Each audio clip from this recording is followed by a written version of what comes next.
Oke, sekarang kita akan coba tarikannya ya. Oh, ini fiction banget ini mah. So what's up and welcome back to my channel Aditya Dito. Dan hari ini gue akan nge-review ini dia, Yamaha XSR 155. So check this out.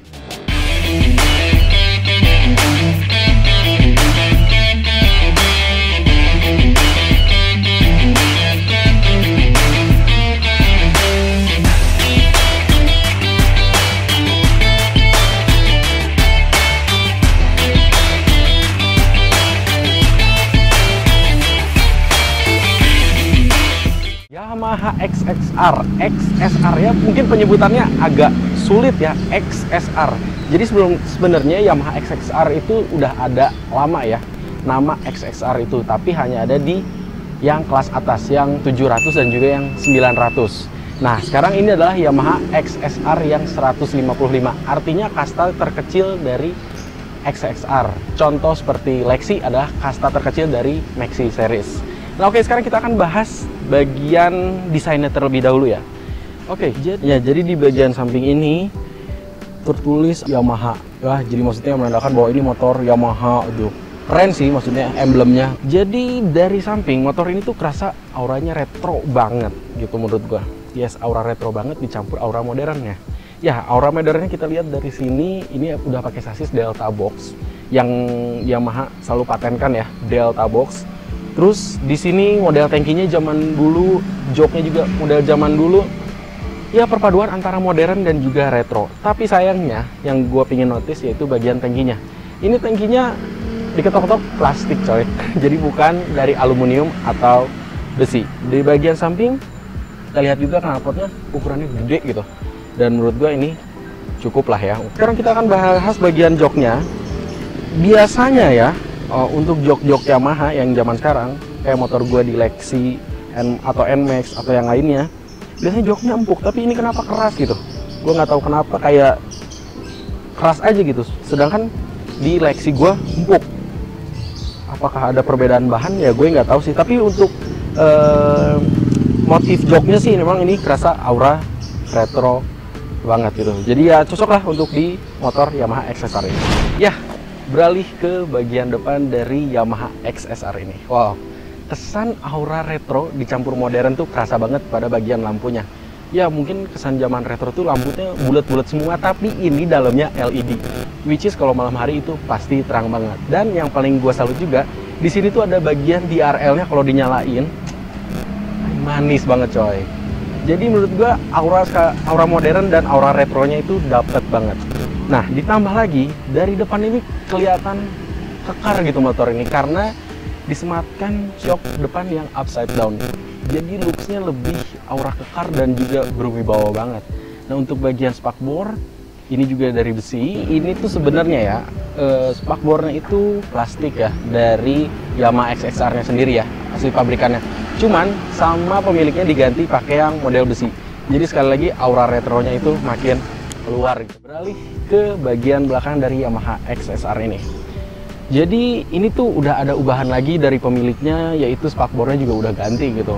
Yang sebelumnya ya desainnya agak gimana gitu. Sekarang sekali lagi ini kelihatan retro banget. Memang pemiliknya pingin ngerasain retro banget gitu ya motor ini. Nah, untuk di sini di bagian lampu-lampunya, untuk lampu sen dia masih bawah lampu biasa, dan untuk lampu remnya dia sudah LED. Jadi which is itu menurut gua bagus. Jadi modelnya bulat ya, aura retronya sih zaman dulu masih kerasa di motor ini. Lanjut kita ke bagian mesin. Ya, semuanya mesin di Yamaha XSR ini dengan MT-15, Fiction, R15 itu karakternya mirip-mirip. Dia cc-nya 155, torsinya 14,7 Nm dan mempunyai daya 19 horsepower. Jadi ya ini mesin-mesin Fiction, mesin MT-15 semuanya sama. Pikir gue ada perubahan di XSR ini, torsinya lebih gede atau horsepowernya lebih gede, ternyata tidak, semuanya plek-plekan sama. Dan dia juga ini berpendingin cairan. Jadi ya untuk mesin ya sama-sama ya dengan saudara-saudaranya Fiction, MT-15, R15, Saber, sama lah intinya ya. Dan menurut gue catatannya untuk Yamaha kalau bisa agak dibedain dikit untuk Yamaha XSR ini, karena kan yang kita tahu Yamaha XSR ini dia punya kakak-kakaknya yang punya cc gede. Ya kalau bisa horsepower-nya agak ditinggiin dikit. Nah satu lagi yang pingin gue notice, ini bagian sininya. Menurut gue ini kayak nggak rapih ya. Kayak nggak rapi sih sebenarnya. Kalau bisa sih Yamaha pakai cover plastik atau ditutupin seperti apa, ya lebih manis aja. Jadi ngelihatnya kayak berantakan aja. Oke, beralih ke bagian kaki-kakinya. Nah, dia ini memakai velg ring 17 dibalut dengan ban 140/70 untuk bagian belakang, dan untuk bagian depan dia ring 17 juga sama tapi dibalut dengan ban 110/70. Nah, yang gue salut lagi, rem depan dan juga rem belakang itu semuanya sudah memakai cakram. Jadi yang pasti auto pakem. Oke, sekarang kita akan membahas bagian fitur dari motor ini. Tapi sebelumnya gue mau notice dulu, ini kuncinya ini mirip kayak moge-moge Yamaha ya, yang zaman-zaman sekarang. Wow, jadi kerasa rada moge-moge juga ya, aura mogenya jadi kerasa di kunci ini. Di kunci ya, bukan di motor. Oke, bahas bagian fitur. Di sini kita akan lihat dulu dari bagian speedometernya. Dia kecil speedometernya, tapi lengkap menurut gua. Karena di sini ada tachometer, terus ada indikator gear, indikator kecepatan, terus juga average, trip A, juga trip B, lalu odometernya, semuanya lengkap gitu. Seperti yang ada di Yamaha Lexi gua. Jadi digital semuanya, sudah LCD walaupun kecil tapi lengkap isinya gitu. Untuk bagian fiturnya satu lagi, bagian tombol-tombolnya dia ini mirip ya, contohnya seperti Yamaha MT-15 gitu. Jadi ya satu basis ya. Dan terus di sini juga untuk tempat kuncinya juga dia sudah disematkan magnet.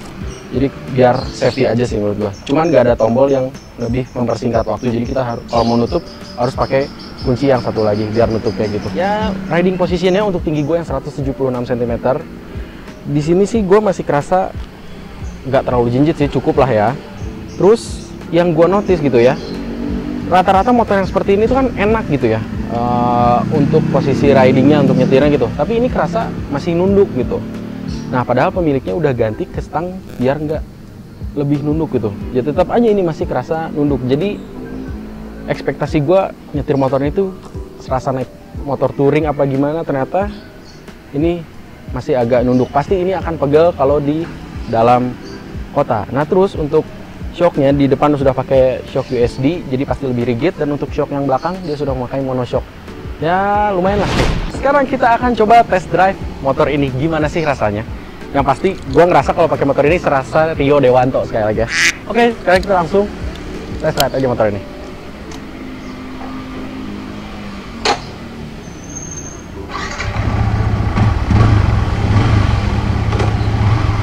Go.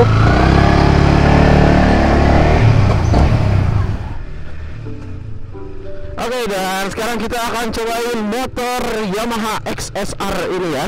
Hehe, gimana sih rasa berkendaranya memakai motor ini? Ya,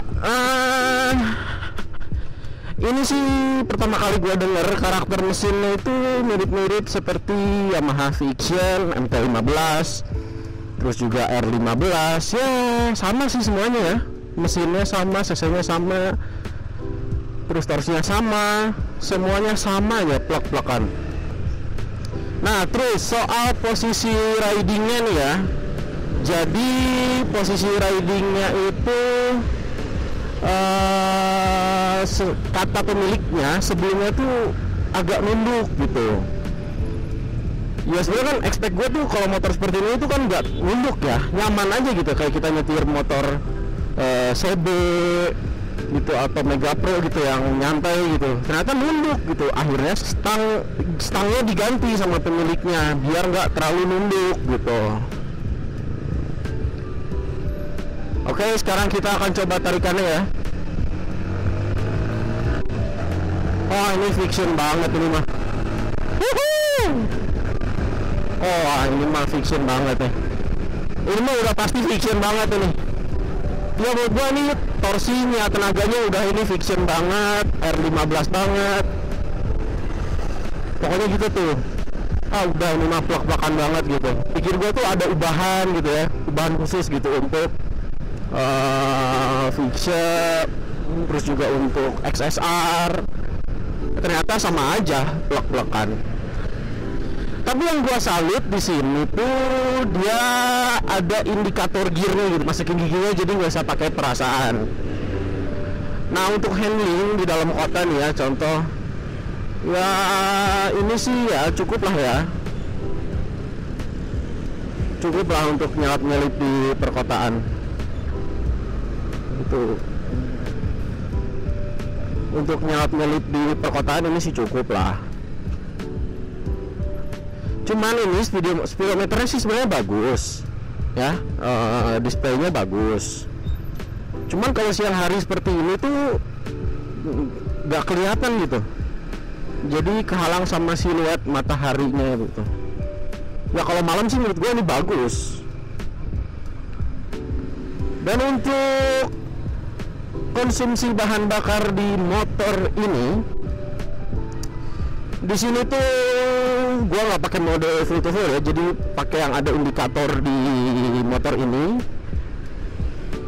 Jadi di sini tuh speedometernya tuh cukup lengkap gitu.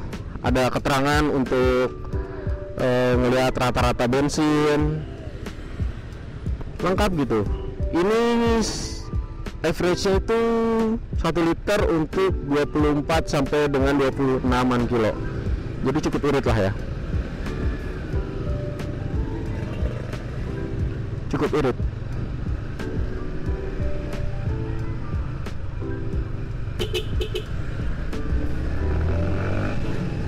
Asik.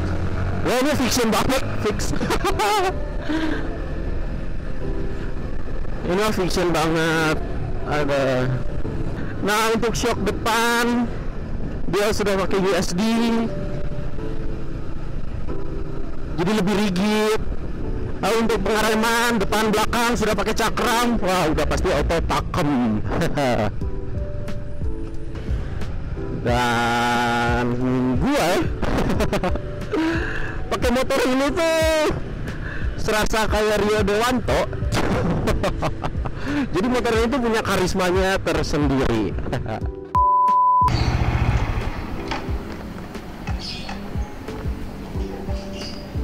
Oke. Jadi kesimpulannya gimana sih mengenai motor ini? Ya, motor ini mempunyai pasarnya tersendiri gitu ya.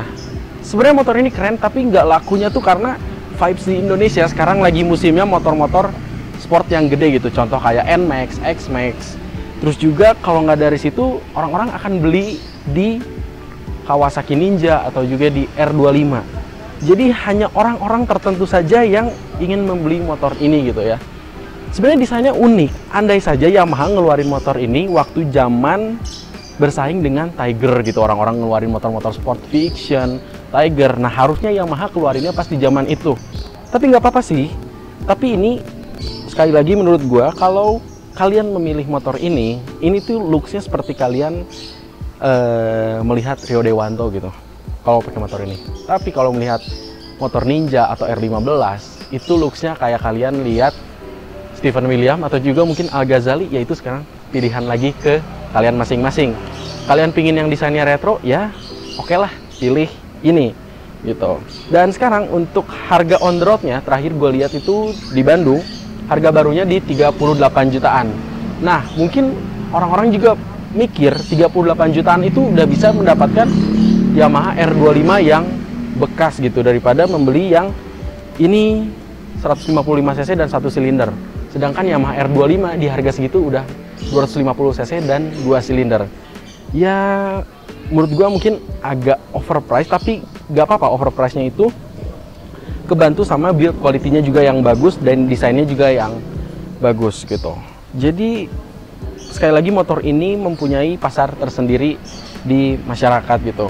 Yang suka retro silahkan beli ini gitu. Sekian aja video dari gue. Jangan lupa kalian untuk klik like dan juga tombol subscribe. Jangan lupa share juga ke teman-teman kalian. Barangkali teman-teman kalian juga pengen beli motor ini. Sampai jumpa di video berikutnya. Dadah.